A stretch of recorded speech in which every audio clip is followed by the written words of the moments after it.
Здравствуйте, мои друзья! Сегодня мы с вами приготовим очень вкусную овощную закуску из запеченных болгарских перцев с сыром фета. 4 болгарских перца отправляем в заранее разогретую на 250 градусов духовку на 10 минут. Затем переворачиваем перцы и печем еще 10 минут. Итого 20 минут мы печем перцы. Посмотрите, как они симпатично выглядят. Через 20 минут нужно их переложить или в целлофановый пакет, или в миску, как я, и накрыть пищевой пленкой.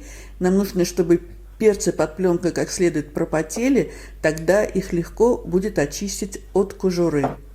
Пока наши перцы потеют, приготовим маринад. Для маринада нам понадобится измельчить 2 зубчика чеснока.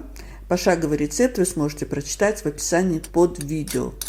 Несколько веточек кинзы и петрушки мелко нарезаем. Также нам понадобится 2 столовые ложки уксуса, у меня яблочный, и 2 столовые ложки растительного масла. У меня очень вкусное, ароматное оливковое масло. Также нам нужно посолить, поперчить по вкусу.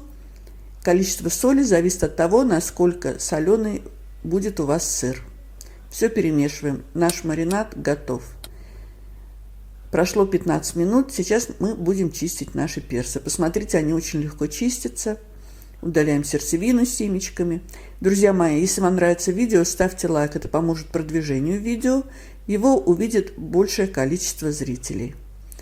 После того, как мы почистим перцы, нужно нарезать их на небольшие квадратики. Вообще очень хорошо, когда перцы разноцветные.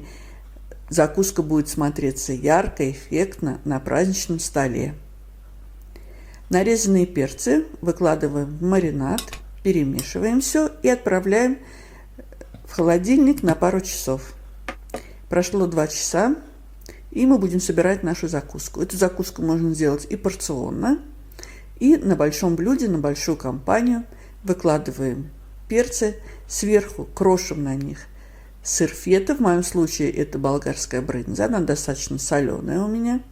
Посыпаем сверху кедровыми орешками, тыквенными семечками, сбрызгиваем растительным маслом.